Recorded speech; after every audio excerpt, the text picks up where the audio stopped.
Clouds TV, empowering lives. Now today nataka tuzungumzie kitu the qualities of a church leader. Qualities of a church leader. Who is a church leader? Is that the one who is the chair lady, chairman, treasurer? Who is a church leader? Today ni participation, tuna participate pamoja. A church leader, you are somehow right, but you are wrong, because a church, you can be of good quality, of good manners, but you are not leading people. A leader first, we separate the church and the leader. You find the leader, we are talking about the leader who leads a church, because you can also be a leader, politician. But here I'm looking at who is a leader. A leader is that one that is able to inspire. A leader is that one that is able to inspire, able to change, to bring a wave of change. A visionary person. A person that is able to be humble and guided. A leader is led. A leader does not lead. A leader is led by the people he or she is leading, but he has the capability to appear like he or she is the one leading. How are you led? By listening. So a good leader or a leader is a listener. Bwana Yesu asifiwe sana. A leader tolerates. A leader accepts. A leader is defeated. A leader can lose, is a loser. For you to lead people, you must lose something. Because you might be a genius, somebody who is way beyond other people. And the people you are leading are way back. So if you're a leader of that capacity, you must allow to lose 90% of you so that you can be able to accommodate these people. Mutebena wao. Otherwise, kama utakaa kule na wale unaongoza wako kule, means it is a leadership in futility. You are not leading anybody because nobody is seeing you. A leader is an example to be followed, to be emulated, to be seen, to be that people may have hope on. Bwana Yesu asifiwe sana. If you here, you are seated, but nobody has hope on you, ama anaweza hawezi kusema mama fulani anaweza kutongoza, ni kumaanisha there is some qualities that you don't have. A leader lazima ujue kwenda chini ndio upande na watu wale wengine. Bwana Yesu asifiwe sana. The book of Hebrews 13 verse 17. The book of Hebrews 13 verse 17, we find that for you to become a leader, you must be very obedient, very humble and very obedient.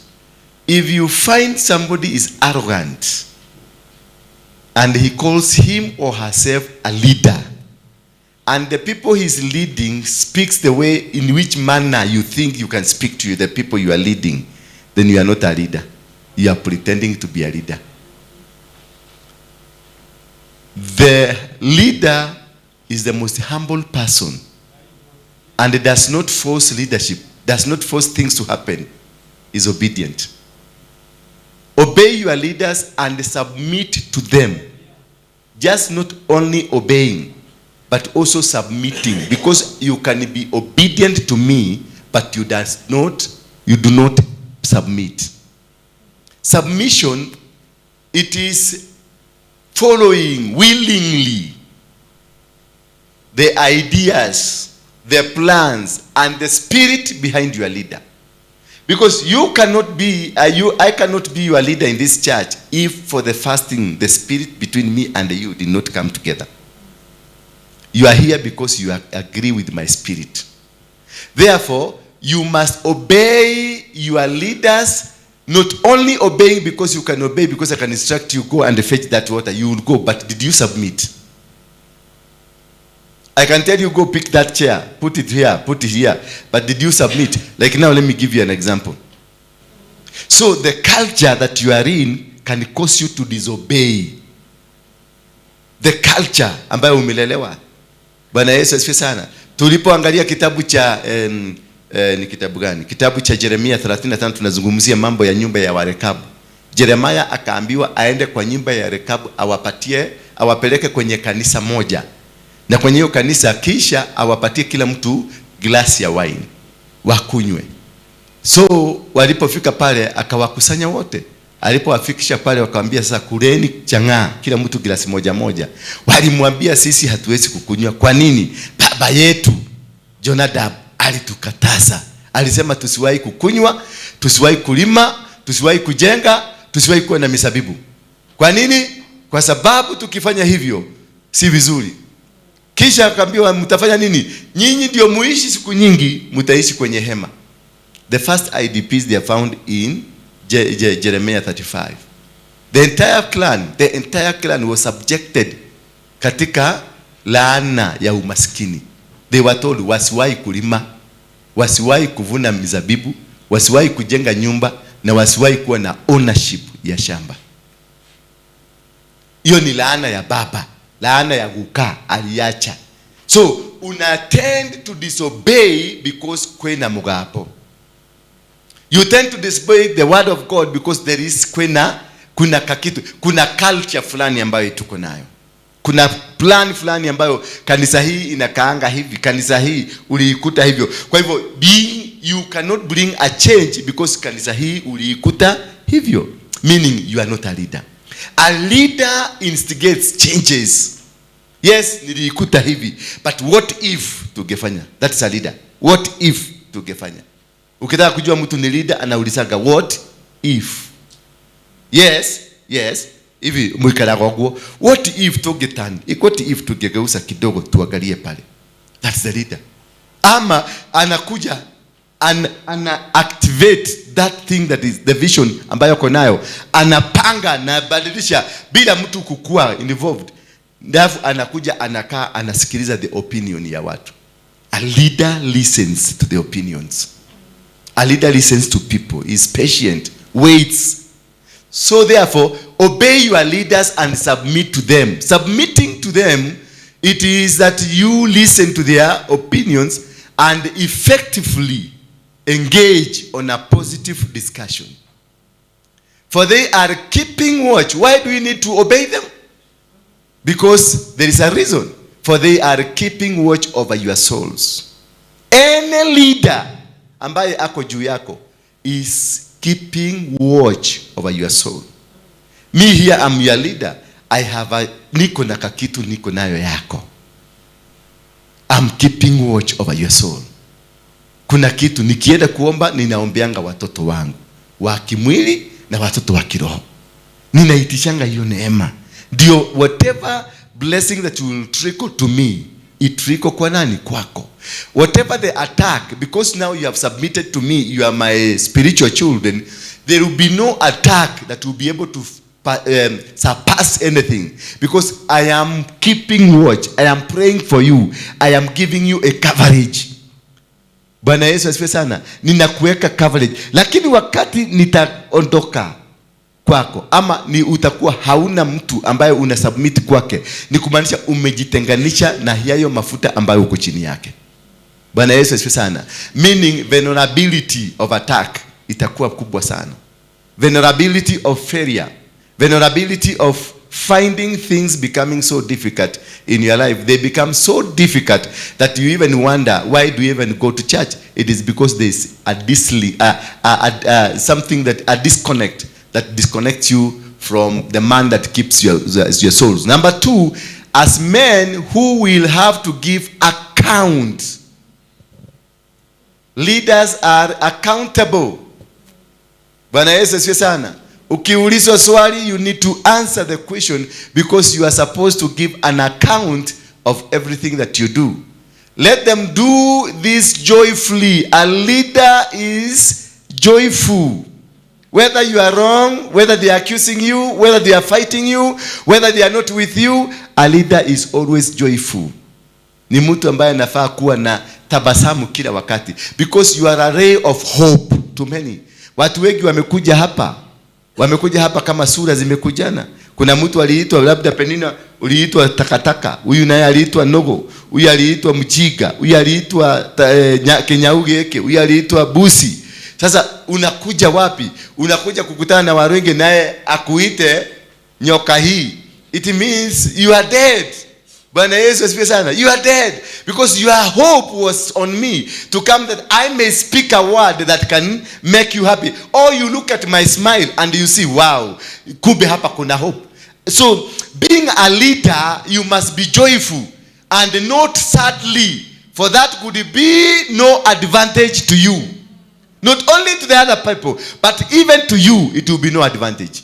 Because when you umekaa na sura imekaa gloomy, unakaa kama ni kinyoka kimepigwa na mawe, kimemodoro na mawe kubwa kubwa, it means people will not be happy with you. Na watu watakuogopa, they will be running away from you. Nakuta mtu kama sasa, I have given Penina some small leadership at onkose 1 2 3, but kwa sababu ya hiyo kiburi atazungumzia huyu vibaya na atafanya venye anataka, na kama hataki hakuna kitu kitafanyika. That is not a leader. Hata si yule follower, huyo ni mtu tu bure. Bwana Yesu asifiwe. Ati kunywa chai akisema, umeona? Kutaombo akifanya nini? Akisema. Kutaimbo akifanya nini? Akisema. That is not a leader. Huyo ni mkora. Na usiwahi kubali kukaa chini ya mtu kama huyo, maana that is a killer. That is a destiny killer. Anybody that ni yeye, kama si yeye ni yeye, na kama hakuna, kama si yeye anasema, that thing does not exist. That is not a leader. Bwana Yesu asifiwe sana.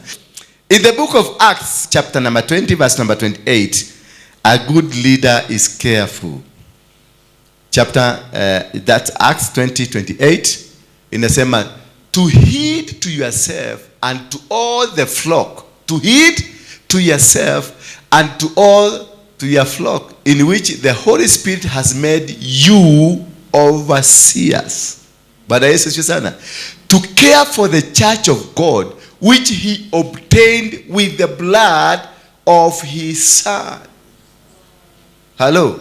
Bwana Yesu asifiwe. So it is to heed, whatever position you are in. Kama ni ushering, kama ni security, kama ni pastoral, whatever position you are in, it is you have to heed to yourself first.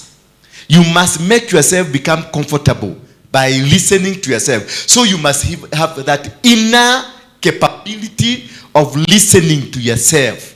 Lazima ukuwe na uwezo wa kujisikiliza, uone does it make sense? Hii nguo nimevaa ina resonate na kule naenda. You are able to listen to yourself. Hii decision ninafanya leo, does it resonate? Inavunja organization ama inajenga organization? Ina maneno ambayo naenda kuyazungumza leo yatainua ama yatabomoa? Being able to heed to yourself and to all, then heed to all the people that you are leading, the flock, in which the Holy Spirit has made you overseer. You are not here because of yourself. It is the Holy Spirit that has made you to become an overseer. You are not here because somebody chose you. You are not here because an apostle said, kutoka hapa leo Penina tuongoze hapa. No, it is the Holy Spirit that led me to pick you, because there were many other people who could have been picked. But because the Holy Spirit has led me, in which the Holy Spirit has made you overseers to care for the church. Hello? To care for what? For the church. Caring for the church is what? Protecting the plan of God with jealousy. Because the church is the plan of God. He bought, alinunua kanisa kupitia kwa nini? Kwa damu ya mtoto wake. Kanisa ni alithogora. Bwana Yesu asifiwe sana. So kama ni kitu kimefanywa dhogore, kimefanywa kimenunuliwa, na wewe umeitwa ukuje ulinde hicho ambacho kimenunuliwa. Kwa maana si wewe ulinunua, ni kitu kimemwagiwa damu. Kazi yako ni kulinda, kuprotect. Bwana Yesu asifiwe sana. And kuprotect ni kukaa jinsi yoyote ile ambayo itahakikisha ya kwamba the plan of a God is adhered to. Every plan that God had for this ministry lazima isimame. Every plan that God had for that marriage lazima isimame. Every plan God had for that business lazima iende kulingana na mipango ya Mungu, sio kulingana na masomo na sio kulingana na experience. Bwana Yesu asifiwe sana. Ni kulingana na the plan. Mungu alitakaje? Mungu alitaka masaa kama haya tukue tukifanya nini? Mungu aliniambia masaa haya fundisha. Kuna watu nitakuwa nikituma asubuhi, because I want to make them good leaders. These are the people I'm going to use them in 5 years, in 10 years. So kuna watu nitakuwa nikikutumia asubuhi uwe ukiwafundisha, not preaching. That is why I normally don't preach in the morning. I teach. And I teach things that touch you. I teach things that are not si mambo na bibiliko sana, but the lifestyle. What kind of a character? Because God told me, go build a character. Go build people that have a good character, good motivation. People that can lead. People can be taken to the wilderness and they can still lead while in the wilderness. That is why I'm just perfecting the will. Bwana Yesu asifiwe sana. Anything that is happening around us is about the perfection of the will. Therefore, to care for the church of God, which he obtained with the blood of his son. In the book of Proverbs, Proverbs 4 verse number 23, Proverbs 4 verse number 23, be careful, therefore, be careful, attention, keep your heart with all vigilance, for from it flows the spring of life. So your heart is very important on this thing. Your heart is very, very important. Keep it. The other version of the Bible says, be careful and attention to yourself and to all the flock in which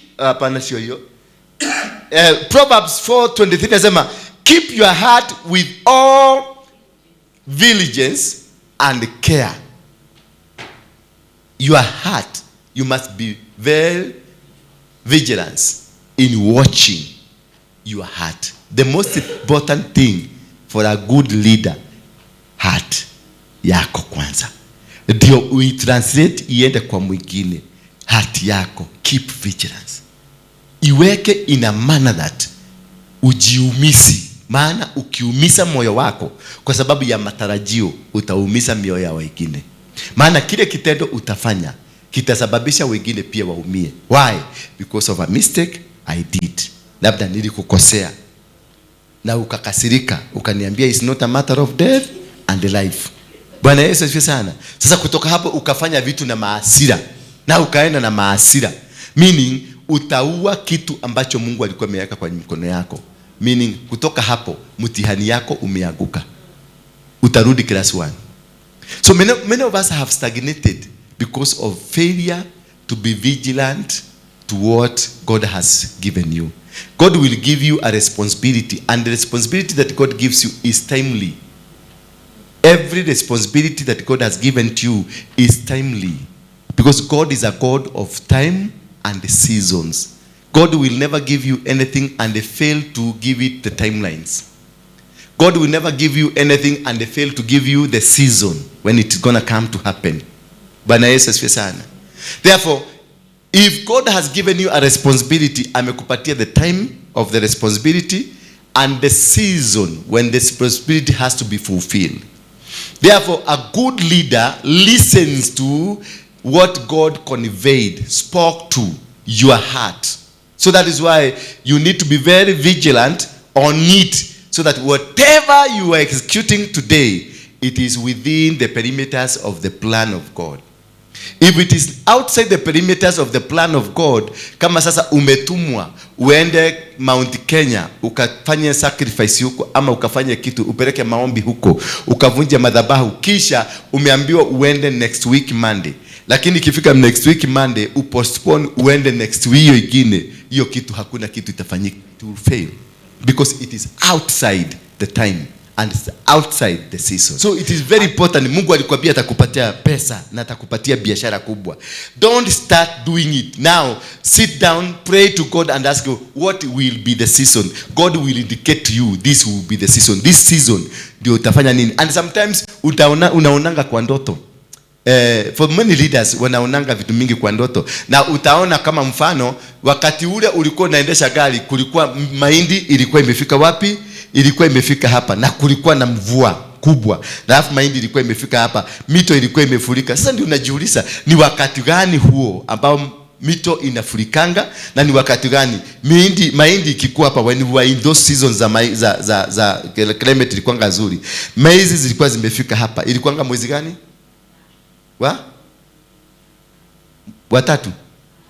Watano, maana tulikuwa tunapanda mwezi wa tatu. Sasa ikifika hapa unajua hii ni mwezi, hiyo ni Mungu amekupatia season. Amekwambia ni mwezi wa 5. Wakati mahindi inafikanga wapi? Because God operated na minyama na wanyama pamoja na mimea.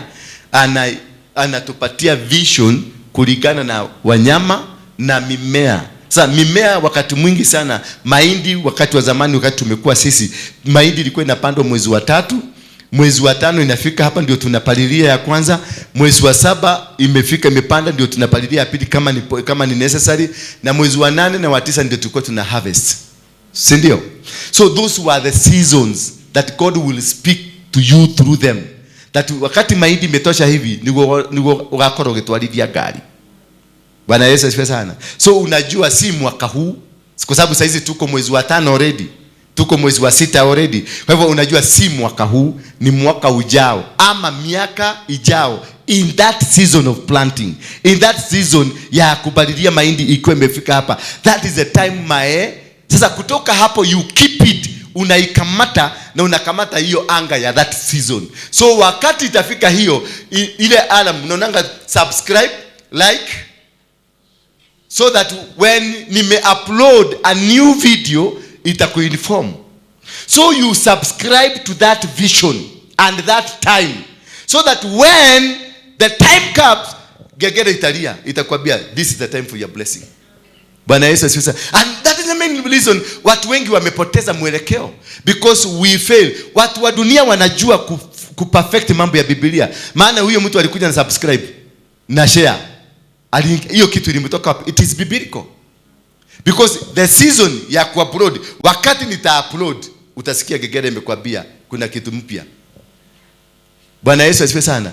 The people of the world, they know. Kama sasa vile tunaambiwa in the book of Genesis 26 chapter 1 verse 26 and 27 hapo inasema multiply and do what? Multiply and replenish. What does that mean? Tell you that already God has given you a seed. He has given you what? So go multiply it. God has given you this church. We need to multiply to produce more churches. Simko multiply kwenda kwa kitanda. No, niko multiply reproducing more and more. And who are these that are perfecting this? Check like a person like and God blessed them saying, be fruitful. I was looking for be fruitful. Be fruitful and multiply. Be fruitful is that be a fruit. Then this fruit to multiply. Bwana Yesu asifiwe sana. So who are these that people who are really perfecting this is? Si wa Kristo, ni watu wa dunia. Look at somebody like McDonald. The burger of the McDonald. The burger ni moja, mwenye alitengeneza burger gapi? Moja. Lakini that is being fruitful. Akatumia akili, akatengeneza one burger. That's now being fruitful. Now number 2, multiply. What did he do? If you go to South Africa, McDonald, utaipata. If you go to Kenya, McDonald, utaipata. Ukienda Tanzania, the same burger, akai multiply. That is the principle of success. Principle of becoming successful in life. It is multiplying that seed that was given to you. Making it more and more. Zinaongezeka, unaongeza. The same product, Coca-Cola, you go everywhere in the world, you find Coca-Cola. When the South Africa, the same taste. When the Egypt, the same taste. When the Kowarab, the same taste. These are the people that have implemented the Bible properly than the Christians themselves. The people of the world. Because they understand the concept of God. They understand the principles and the seasons. And what happened, whatever that you engage during its season and its time, it's gonna grow. Inajipelekanga kutoka hapo inaendanga peke yake. Bwana Yesu asifiwe sana. Anything uingie na ufaulu kukamata in its season. Kazi ufugue kazi yote in the season, in the timing of God. From there you don't struggle anymore. Because umeingiza kitu katika system yake, katika time yake na season yake. Now from there, because imeingia into its right position, inajipeleka mbana. The conveyor bearing imekuta ikizunguka. Lakini kama ukakuta the conveyor bearing mahali ulikuwa kuangusha hiyo kitu yaguke ni kwenye kichuma hivi, ile ya kurusha ije, itarushwa ije. Maana ukiangalia chupa wakati zile zinaenda zinazunguka hivi zikiwekwa kifuniko, kuna chupa nyingine unaona imerukwa haikuwekwa kifuniko, maana imekuja in the wrong season. That is why we miscarriage our dreams, because our dreams zinakuja uliambiwa, lakini badala uingie in the season ama ungojee the season, basi una miscarriage that season, that product that was given to you, that vision that was given to you, inakuwa miscarried because imeingia wakati ambao si wake, ama imeingia wakati ambao imepitwa na wakati. So for you to succeed, whatever that you do in life, you must time it with the time and the season. Once you time it, kama ni biashara umefungua, hata kama ni kioski ya shilingi 500, uifungue in the season, itakuwa supermarket. And you will not struggle. Things will just flow. Ukiolewa in the season, upate mwanaume in the season ya marriage yako, hiyo mwanaume hata mpigane, mtakuwa mkipigana lakini hawezi kwenda, because you are captured by the time and the season. You are punctuated. You are in the process ya Mungu ambaye alitaka hivyo. Kwa hivyo nothing will separate you, because you are within the time and you are protected by the seasons. But these failures tuko nayo nyingi because we did them outside the season. Anything done outside the season does not have a covering, does not have a protection from heaven. Anything in the season has a protection, has a heavenly covering. But anything out of season, it is not protected because it was not accounted for. Bwana Yesu asifiwe sana. So angalia huduma yako. Is it uliingia wakati in season, ama uliambiwa kuja kaa chini ufundishwe? Maana utaambiwa kaa chini, ukae miaka 2 ufundishwe. You'll be humiliated, you'll be mistreated, you'll be done everything. But there's no humiliation, there's no mistreatment. But God is preparing you for something that He wants you to become. When? 5 years to come. Watu wengi ambao wana struggle in life because they are struggling because either they did it outside time, before or after time. Anything you do after or before, uta struggle because it does not have a covering.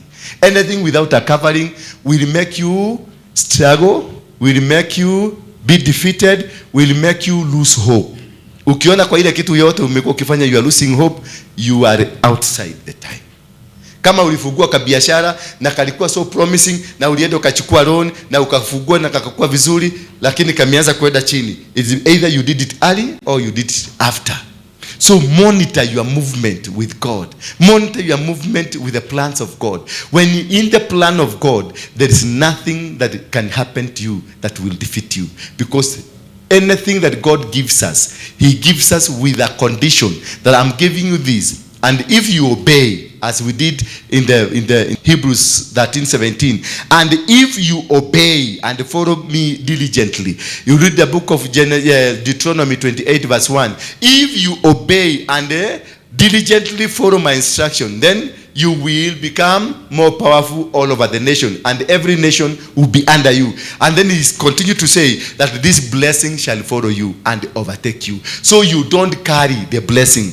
You don't drag the blessing. You don't push the blessing. You only need to submit. You only need to be obedient. You only need to be be in the plan of God within the season and within the time. For these blessings are only commanded to follow you and even overtake you and be with you, around you, because it is a component of God's plans in your life. So if it's a component of the God's plans in your life, it means these things will stick around you, whether you like it or not, as long as you're obedient to the plans of God. When you are in the season of God, when you are in the timing of God, you will never go. Quality number 2 is being careful. Quality number 3 of a leader is being courageous. Galatians 6 verse 9. Galatians 6 verse 9. And let us not grow weary of doing good, for in due season you will reap, if you do not give up. Hello. And let us not grow weary in well-doing, for in due season we shall reap, and if we do not only lose heart. So you need to be very courageous. And that's why in the book of Joshua, the Bible says God instructs Joshua to be strong and to be courageous, because this is the season. Hello. Because the season, it comes correctly. Na anamwambia Joshua, you are my servant, to whom you are a servant has gone. He has died. So if this is your season, take over, rise up, and now lead my people to where I promised their fathers. So it is all about being in the season and being courageous. And he tells him, be strong and be courageous, for I am going to walk with you. So if only this can only happen if you don't lose heart. Challenges will come alongside. Everywhere you go, there is no peace in this world. The devil is trying to distort you. The devil is trying to stop you. The devil is trying to make you become angry because of small things, so that you can lose heart. And in the process of losing heart, you grow weary. You stop doing the good job you are doing. You stop being the places that you are supposed to be. You start now in due season. You get out of the season. Because once you drop the job you are doing, once you drop whatever you are doing, and you are in the season, it means you have dropped the season and you are out of season. And nothing will happen when you are out of season. You start being persecuted. You start facing challenges of life. You start being rejection spirit comes in. Your forces of darkness, just they come, they will attack you in and out, because you are not in the season of protection. Because Elijah alimwambia wakati utaniona nikienda, that will be the season for your blessing. Number 4, be a servant. A good leader, you must be a servant. That's the book of Matthew, chapter number 20, verse number 26. The book of Matthew, chapter number 20, verse number 26. It shall not be so among you, but whosoever will be great among you must be your servant. For you to become great, you must be a servant. You don't become a bossy. You don't become a pusher. You don't make people that feel, sasa wewe ndio mkubwa. Mimi ndio mkubwa wa praise and worship. Always, it shall not be so among you, but whoever will be great among you must be what? A servant. Be a servant. Always be a servant. Chukua kifagio fagia. The good leader ndiye anaoshanga kidini. Leadership hapa si ati kuna mtu ambaye tumeweka hapa strategically ndio wa kuosha kanisa, ni nyinyi. Wewe ambao unajiita shearedi, wewe ambao unajiita chairman, wewe ambao unajiita treasurer, wewe unajiita nani, asha, muna combine. Kama leo tukimaliza service, muna combine nyinyi yote. You are supposed kutoka hapa mkiwa wa mwisho. Kila kitu kama iko swali, kila kitu imepangwa, kila kanisa imeoshwa, huko kumetengenezwa vizuri, kumekuwa maridadi, because you are a leader. You must lead by examples. You must be leading people by being humble. Unyenyekee. Uwe mdogo sana ndio Mungu akuinue. Have faith. A good servant ni yule anakuanga na faith with whatever that you are doing. Whether you are down, whether you are up, whether things are working, whether things are not working, you still we have the faith. Tunajua kuna mahali tunaenda. Kuna mahali kitu kitafanyika. Therefore, in the book of Hebrews 13 verse number 7, the book of Hebrews 13 verse number 7 inasema, remember your leader, those who spoke to you the word of God, consider their, remember your leaders, those who spoke to you the word of God, consider the outcome of their life and imitate their faith. Consider what? The outcome. Those who spoke to you. So it is very important to be a leader to be emulated, because there are so many people that are watching over you. They were moving, they are doing and they are living, wakijaribu kufanya observation. How anafanya namna gani? Anakuwa namna gani? Ask yourself, maneno ambayo unatoanga maneno, does it make people feel ni kama they have been spoken to? Is it spiritually bound? Is it strong? Ni maneno ambayo yana ushawishi katika jamii. Kama maneno yako unaogeaga tu na unasikia mpaka kuku haziri kwe, then you have to reconsider yourself. Kuna mahali you are out of season. And let's look now at number 6. In the book of Philippians, chapter number 2, verse 3. A good leader does not seek revenge. A good leader does not what? You give, mpatia mtu. Mpatie mara 2, mara 3, forgive them, mwambie tu, be humble. Mtu akileft unamrudisha, mtu akienda unamrudisha. Hata mke wako akikasirika, mara ya kwanza msaidie kurudi, mara ya pili msaidie kurudi, mara ya 3 sasa ndio hapo una make a decision. Unaona, I am forcing myself into this. Bwana Yesu asifiwe sana. I am forcing myself. And then when you discover that you are forcing yourself into it, release it graciously. Do not release it with bitterness. Do not release it with any infighting. Let it be. It is the will of God for this to happen. Kama ni hiyo boyfriend yako, just release. Now make them understand it is not me.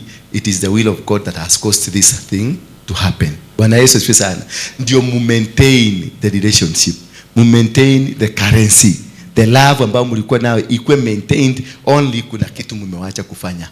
Bwana Yesu asifiwe sana. So that one you will be able to do nothing from selfishness or conceit.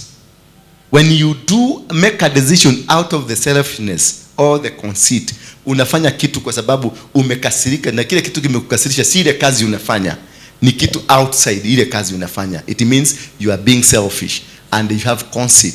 But in humility, count others better than yourself. In what? In humility, count others better than yourself. So you are always number 2. Others should be number 1. When you are looking at the people, I'm looking at you. You are number 1, I'm number 2. So forever, I will in humility count others better than myself. Because I know I am carrying souls. I'm carrying hope. I am carrying desires of people. Therefore, if I mislead you, if I lead you into fainting, something that will cause you your heart to faint, your heart not to be happy with everything. Kuna mioyo mingi nitaua, maana mlinitegemea sana, maana mlinitegemea kwa njia moja au nyingine. Kwa hivyo if I do it from selfishness and conceit, it means I will hurt you, not because I will not hurt you because kwa uzuri, nitakuhati kwa ubaya, maana nimetenda hicho kitu kutokana na fikira yangu mbaya ama uchuki yangu na wewe. Kwa hivyo hiyo chuki itasababisha ni kutendee maovu, na katika kule kutenda maovu and I'm in the position of authority, it means ni kuna kitu nitaua ambacho kitachukua muda kukilikaba. So selfishness, kuwa selfish ati kwa sababu kitu fulani kimefanyika na hukuhusishwa kwenye kile kitu, ni kumaanisha you are being selfish and you have what to call the spirit of conceit. Therefore you always consider yourself first. Every good leader, qualified leader, considers others first. Yeye anakuanga number 2. Everywhere you go, kiongozi mzuri ana consider others. Bwana Yesu asifiwe sana. Number 7, the book of Psalms 78 verse number 72. 78 verse number 72. Psalm 78 verse number 72.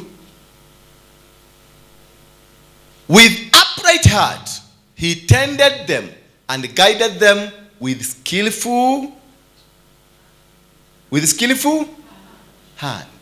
With upright heart, a heart that is upright, he tended. What is to tend?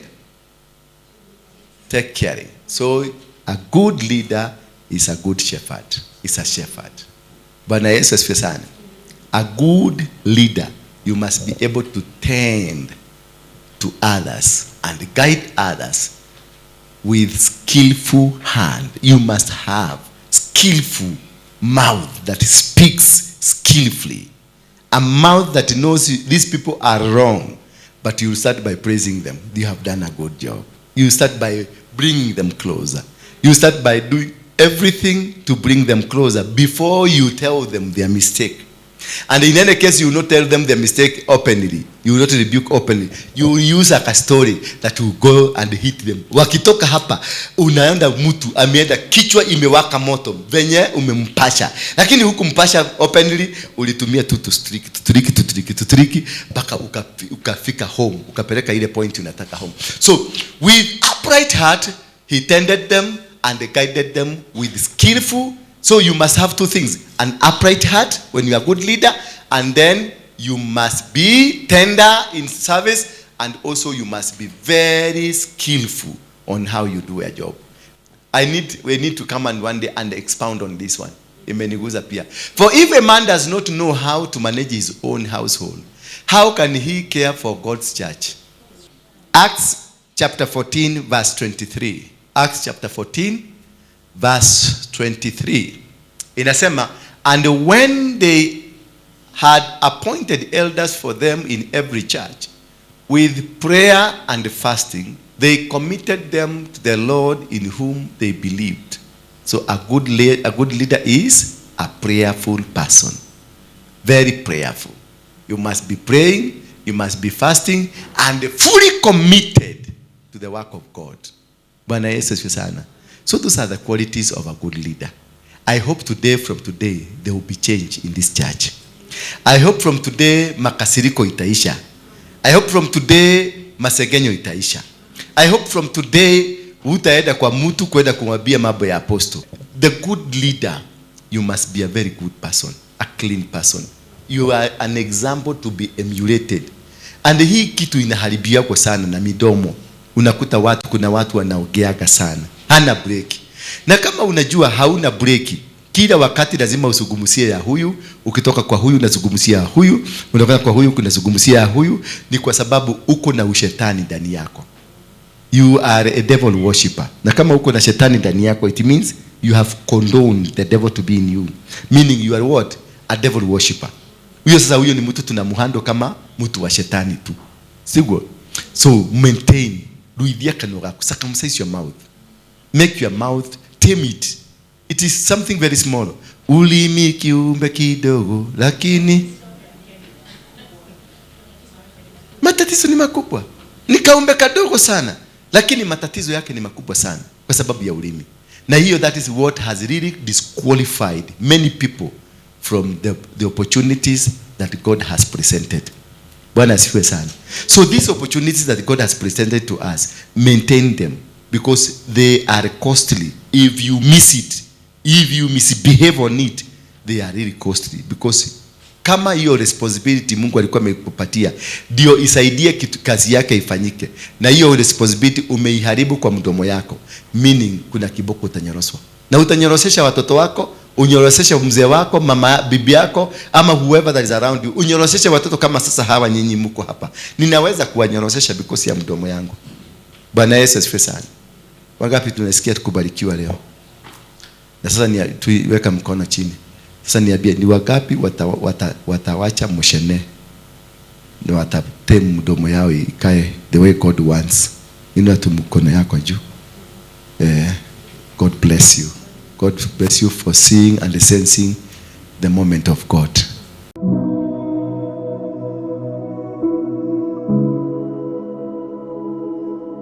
Kanisa la Crusaders for Christ chini ya Apostle Ndura Waruinge iliyopo jijini Nairobi wanakukaribisha kwenye ibada mbalimbali. Siku ya Jumatatu ni siku ya maombi hapa kanisani kuanzia mida ya saa 3 asubuhi hadi saa 11 jioni, na siku ya Jumanne imetengwa kwa ajili ya kuonana na apostle moja kwa moja kuanzia mida ya saa 3 asubuhi hadi saa 11 jioni, na siku ya Jumatano ni siku ya ibada ya ukombozi kuanzia saa 5 asubuhi hadi saa 9 mchana. Siku ya Alhamisi ni siku ya kuonana na apostle moja kwa moja kuanzia mida ya saa 3 asubuhi hadi saa 11 jioni, na siku ya Ijumaa ni siku ya maombezi hapa kanisani kuanzia saa 3 asubuhi hadi saa 11 jioni. Siku ya Jumamosi kikundi cha ibada na sifa wanakutana kwa ajili ya maombi na maandalizi ya ibada za Jumapili.